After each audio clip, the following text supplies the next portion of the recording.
classification of the attributes. Хорошо, мы посмотрим на классификацию божественных атрибутов. This is where things get rather confusing when you start to read theology. И вот это те вещи, которые несколько обескураживают и сбивают с толку, когда начинаете читать книги по богословию.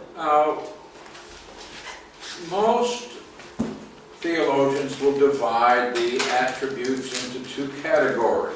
И большинство богословов разделяет атрибуты на две категории. But the theologians use different terms.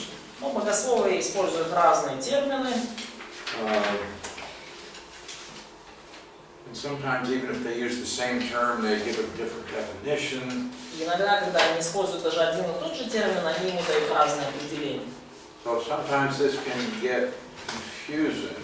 И иногда это может несколько смущать и сбивать с толку. Now what we find when we begin to look at the attributes of God, Но что мы обнаруживаем, когда мы приступаем к изучению божественных атрибутов? some of the things that are said about God, you can also say about man. Некоторые вещи, которые вы говорите о Боге, вы также можете сказать и о человеке. At least in some limited way. Ну, как минимум в ограниченном, так сказать, с некоторыми ограничениями, но можно сказать и о людях тоже. For example, God has power. Например, Бог обладает властью. Does man have power? А обладают ли люди властью? Yeah. Да. God has wisdom, У Бога есть мудрость, knowledge. знание. Does man have knowledge? Есть ли у людей знание? Yeah. So there are some things that you can say about God that you can also say about man. Есть некоторые вещи, которые вы, говоря о Боге, также можете сказать и о человеке. So oftentimes the theologians will divide the attributes of God into those that are true only of God and those that in some way could be ascribed to man. И часто богословы делят атрибуты Бога на те, которые относятся только к Богу, и те, которые в какой-то степени могут быть применены и к людям тоже. So some theologians will talk about the communicable and the incommunicable attributes. И некоторые богословы говорят о передаваемых и непередаваемых, или коммуникативных и некоммуникативных. So the incommunicable, there's no analogy to those in creation. То есть некоммуникативные атрибуты — это те, у которых нету аналогов в творении. But the communicable can be found to some limited degree in creation. Но коммуникативные атрибуты в какой-то ограниченной степени мы можем увидеть и в творении также. Others want to call these same things moral and non-moral. Другие люди называют те же самые вещи как моральные и неморальные. Some call them intransitive and transitive. Некоторые называют их транзитивные и интранзитивные. Or immanent and relative. Или имманентные и релевантные, но relative. Relative.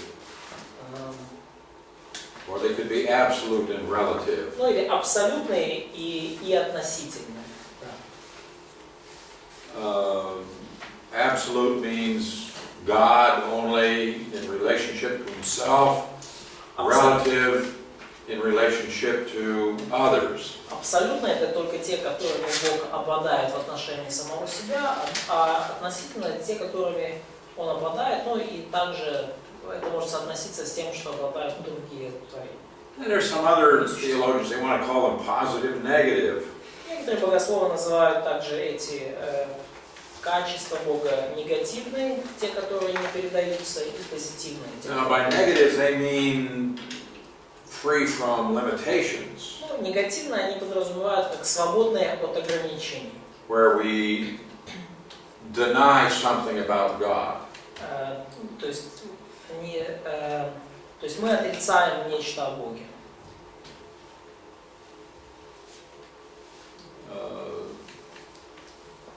What could you deny about God? What could you say about God Что вы можете отрицать о Боге? Что that's negative? вы можете сказать о Боге, что, ну, скажем так, God cannot lie. скажем, такие отрицательные, с отрицательной стороны. Бог не может лгать. God cannot change. Бог не может изменяться. God cannot die. Бог не может умереть. God cannot be weak. Бог не может быть слабым. God cannot be limited. Бог не может быть ограничен. So some theologians want to talk about negative attributes, which I don't think is a very good term. И некоторые богословы поэтому хотят говорить о негативных атрибутах Бога, и лично я не считаю это хорошим термином. Now you talk about positive things, and by this they mean something that could belong to a creature. И когда они говорят о позитивных атрибутах, они говорят о таких, которые могут принадлежать и творению также. So then they've got active and passive, and there are different terms that are Ну и также есть там активные, пассивные атрибуты и много тех. Well, we'll begin by talking about those things that can be true only of God and cannot be true of creation. И мы начнем с тех атрибутов, вещей, которые могут быть верны только по отношению к Богу, но не по отношению к творению.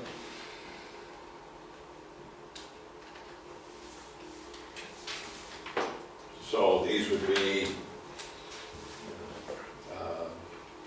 the incommunicable, the absolute, the intransitive, however you want to define them. То есть некоммуникативные, абсолютные, интранзитивные, как хотите их назовите. I just wanted you to be aware, when you pick up a theology book, you may find terms in there that you're not familiar with.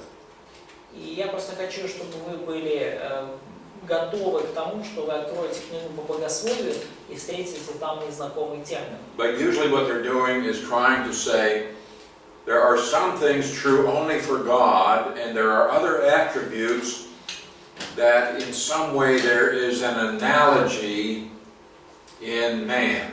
И обычно они говорят такое, что есть вещи, которые верны только для Бога, и есть такие, которые в том или ином виде могут иметь свою аналогию, проявляться и в людях тоже. So let's start out with those that are true only of God. И мы начнем с тех, которые верны лишь для Бога. First of all, God is self-existent. Самое первое – это то, что Бог самосуществует, существует сам по себе.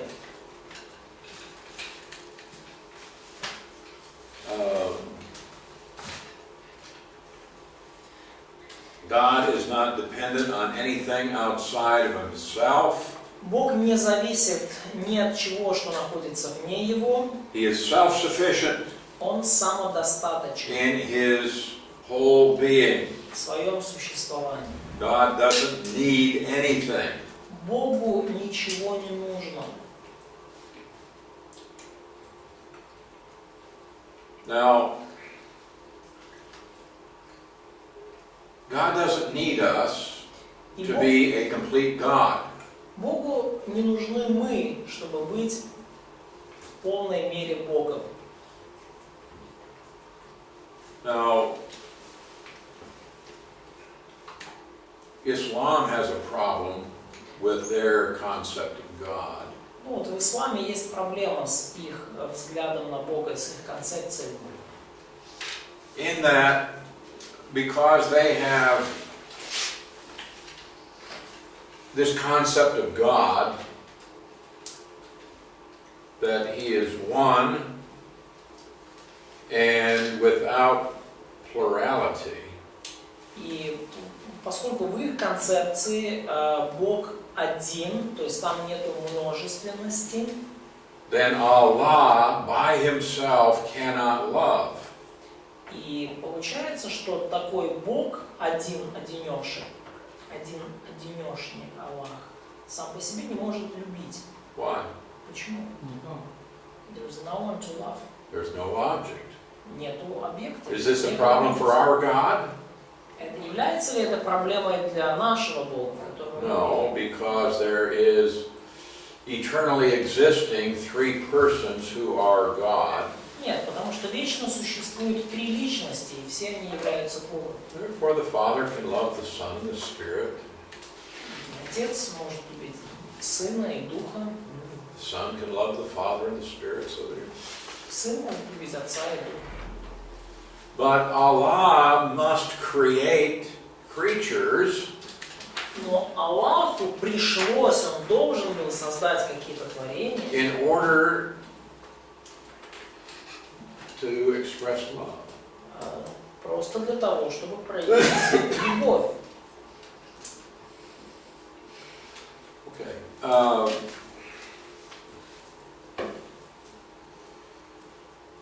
Secondly is simplicity, Второй атрибут – простота. which means God is uncompounded, uncomplex, and indivisible. То есть Бог неразделим, Он не составной, да, то есть Он не составной и Он не разделим. He is one in essence. He is not made up of parts. Он един по своей сути, и Он не состоит из нескольких частей. We are made up of parts. God is not. Мы созданы из разных частей, а Бог нет.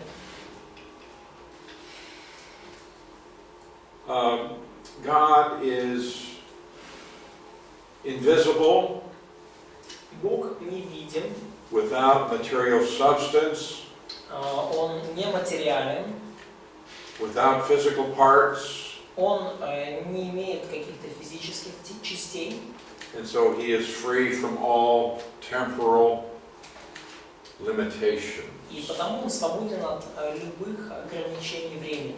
Это все в разделе «Простота». Невидим, нематериален, не имеет физических частей и свободен от ограничений времени.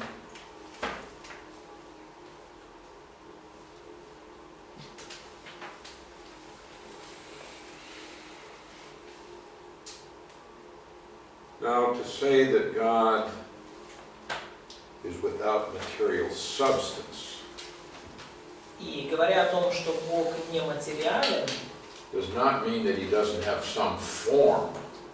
это не значит, что у него нет никакой формы. You can have a spirit, and while it doesn't have substance, it can still have form. И I'm sorry. вот, поскольку Бог дух, и хотя духу не нужна какая-то оболочка, но он все равно может иметь какую-то форму. Let's see if I can. То есть, Okay, I got up this morning and I saw fog. например, я проснулся с утра сегодня, увидел туман. Now, let us just assume that fog has no substance. Давайте просто представим себе, предположим, We know that it does. что туман нематериален, то есть он не содержит никакого вещества. It's made up of water, right? Мы знаем, что он содержит, он состоит из But воды. let's say it has no substance. Представим, что туман, он не материален, и он ни из какого вещества не состоит. But I look out and I see it, so it has a form. Но я смотрю из окна, я вижу, что этот туман, он имеет какую-то форму. Or do you have ghosts? Или where? In cartoons, in your culture. Если у нас же есть привидения, да, в мультиках показывают. Yeah, you have that. So, Призраки, привидения. Casper, Jeff Casper. Да, я. Now he's a ghost, Ну, Каспер привидение. so he has no substance. То есть он не материален, он не состоит ни из какого вещества. But he does have a form, doesn't Но у he? него есть какая-то форма, да? So, even that's a form. Ну, даже вот это все равно форма. But God is spirit, and therefore he doesn't have substance as we understand it. И Бог есть дух, и он не состоит ни из никакой материи или вещества, как мы. But he's invisible Он невидим and without substance. и не материален. Now, John 4:24 tells us that God is spirit. И Иоанна 4:24 говорит нам о том, что Бог есть дух. It's not saying that he has a spirit, it says he is spirit. Не сказано, что в нем есть дух, а сказано, что он есть дух. Не сказано, что дух есть в нем, сказано, что он есть дух. Now, what does this tell us about God? И что это нам говорит о Боге? Well, according to Luke 24:39, Ну, согласно Луки 24:39, Jesus said, a spirit does not have flesh and bones. Иисус говорит, что у духов не бывает ни тела, ни костей. No, a spirit does not have material substance. То есть у духов не может быть какой-то материальной оболочки. So God is not a corporeal being. He doesn't have То a... есть Бог не телесное существо. То есть у него нет тела. Also, it means that he is not divisible.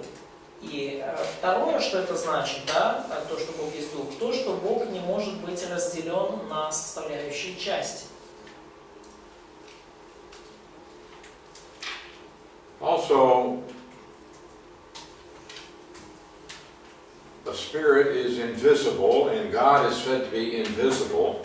И также Бог невидим, и о Боге нам сказано, что Он невидим.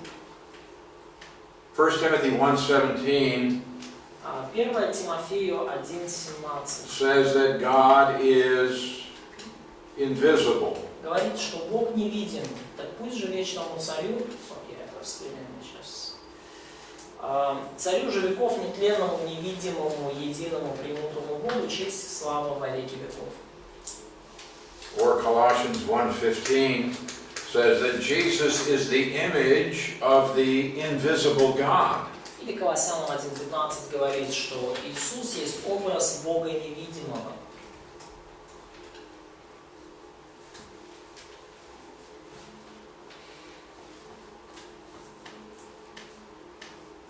Or let's look at Romans 1:20. Или давайте посмотрим Римлянам 1:20. Since the creation of the world, his invisible attributes are clearly seen. Ибо невидимая его вечная сила, его и божество от создания мира через осматривание творений видимо. This is saying you can see the invisible. И здесь сказано, что вы можете увидеть невидимое. Not with your eyes, of course. Ну, конечно же, не своими глазами, не с помощью ваших глаз. It means that we can come to understand some things about the attributes of God, even though we cannot see them with our physical eyes. Имеется в виду, что мы можем понять определенные атрибуты Бога, даже несмотря на то, что мы не видим их нашими физическими глазами.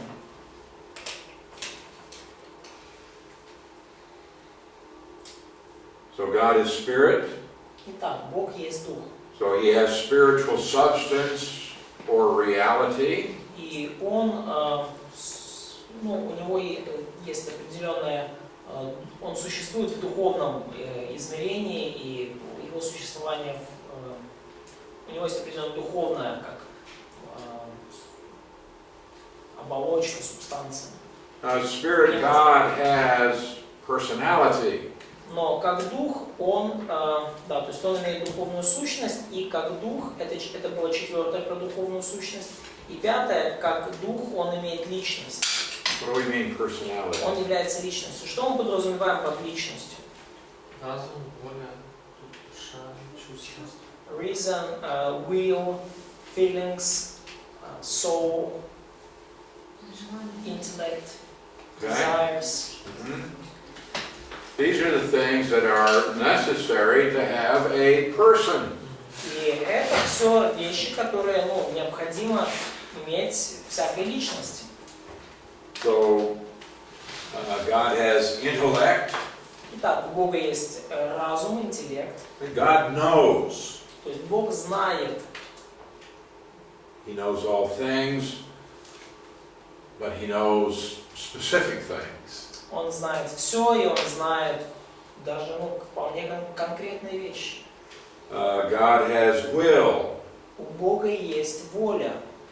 In Psalm 115, verse 3, it says, God does whatever He pleases. И в Псалме 114:3 говорится, что Our God is in heaven, Бог наш на небесах,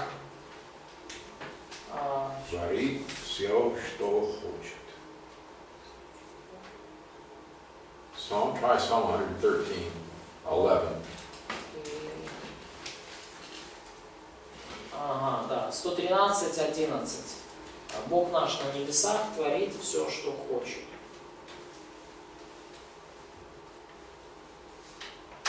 Это вот касательно воли, которая есть у Бога.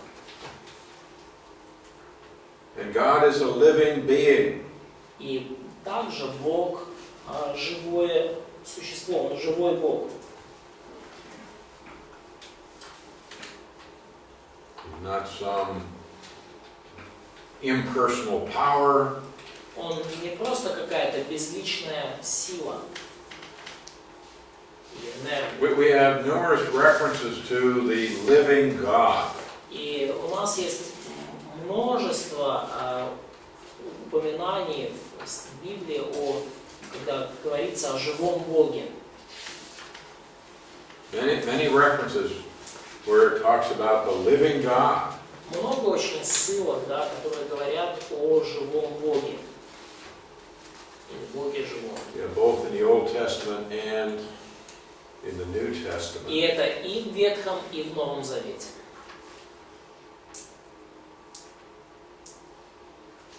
For example, in Romans 9:26, Например, в Римлянам 9:26 they shall be called sons of the living God. там названы будут сынами Бога живого. In 2 Corinthians 6:16, you are the temple of the living God. И во 2 Коринфянам 6:16 сказано, что ибо вы храм Бога живого.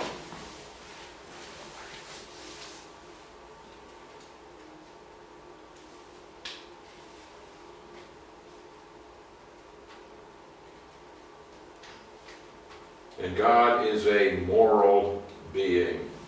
И также седьмой момент, связан с тем, что Бог есть Дух, это то, что Бог нравственное существо. Again, He's not impersonal. Опять же, Он не безличная какая-то сила или энергия, But personal. но Он личность. In Exodus 34, В Исходе 34, in verses 6 and 7, в стихах 6-7, it tells us about God is merciful, gracious, нам сказано о Боге, о Его милосердии и о том, что Он милосердный и многомилостивый. long-suffering, abounding in goodness and truth. Долготерпеливый, многомилостивый, истинный, человеколюбивый и милосердный. And He will certainly not clear the guilty. Verse 7. И очевидно, что Он не оставляет без наказания виновного. Исход 34, 6, 7. Это говорится о том, что Бог нравственное существо. So we say God is a spirit, but we can describe him as a spirit being having all of these characteristics. Итак, да, Бог, Он дух, но мы можем его охарактеризовать как духовное существо, обладающее всеми этими характеристиками. All right, third, Хорошо. Третий из некоммуникативных атрибутов Бога. Перед этим было само существование и простота. Сейчас мы говорим о единстве.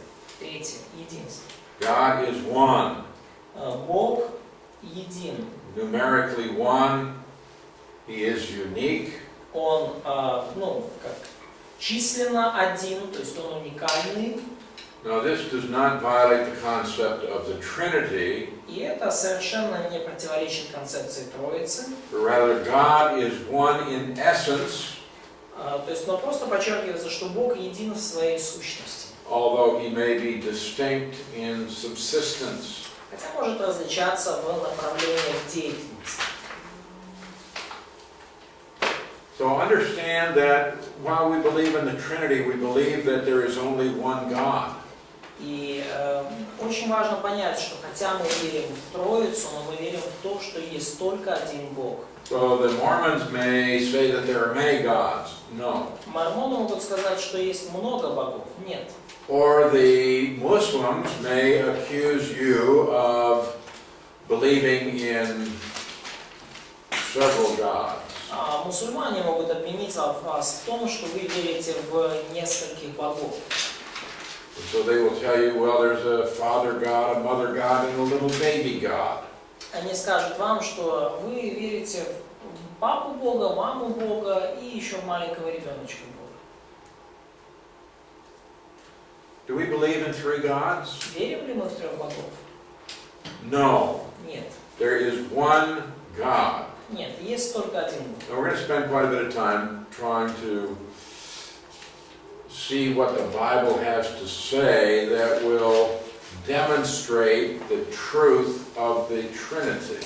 И мы потратим некоторое время, рассматривая, что говорит Библия, и это нам покажет, что идея Троицы истинна. Okay, I want us to see clearly that there is, according to Scripture, only one God. Но я хочу, чтобы вы увидели, что согласно Писанию есть только один Бог. So Deuteronomy 4:35. И Второзаконие 4:35.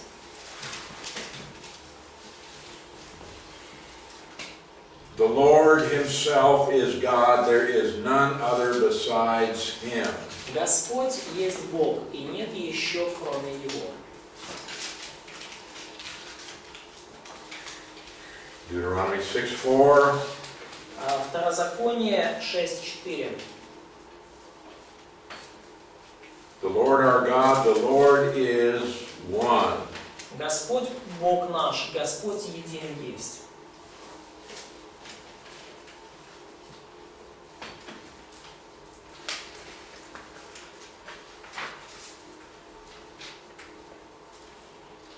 Deuteronomy 32:39. Второзаконие 32:39.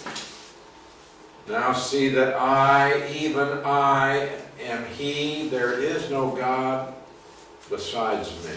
Видите ныне, что это я и нет Бога кроме меня.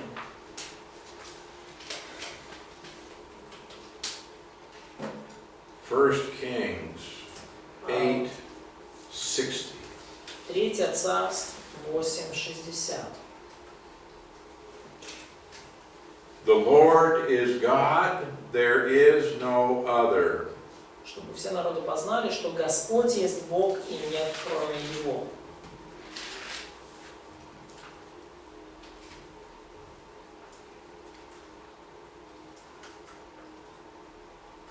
Yahweh is Elohim.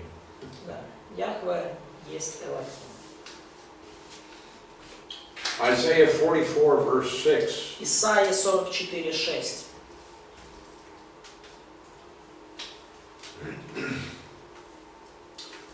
Thus says the Lord, the King of Israel. Так говорит Господь, Царь Израиля, and his Redeemer, the Lord of hosts. и Искупитель его, Господь Саваоф. I am the first and I am the last. Besides me there is no God. Я первый, и я последний, и кроме меня нет Бога. There's only one God.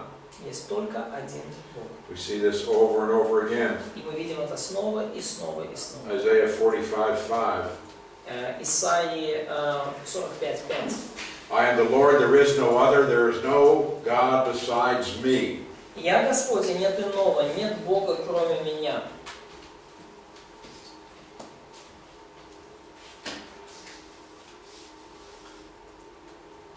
Zechariah chapter 14, verse 9. Захария 14, стих 9. This says, Yahweh is one, his name is one. И сказано здесь, что Господь един, и имя Его едино.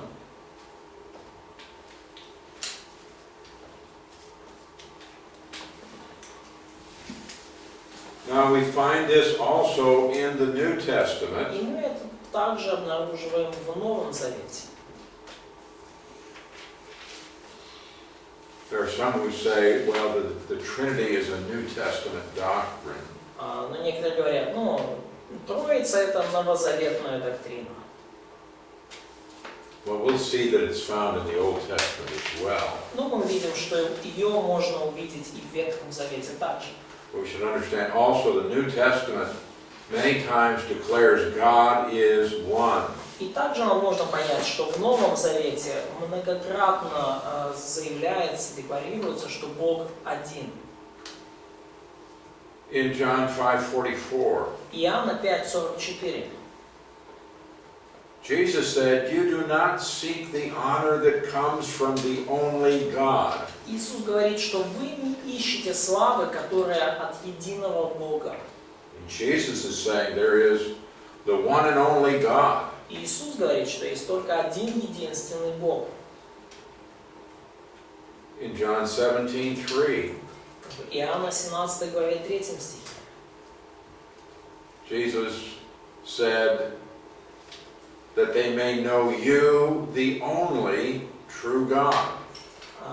«Я же есть жизнь вечная, да знаю Тебя, единого истинного Бога».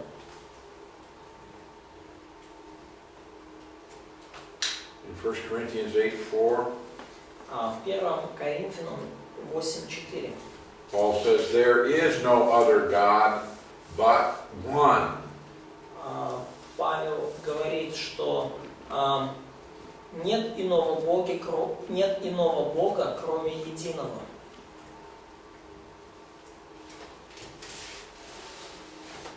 1 Timothy 1:17. 1 Тимофею 1:17.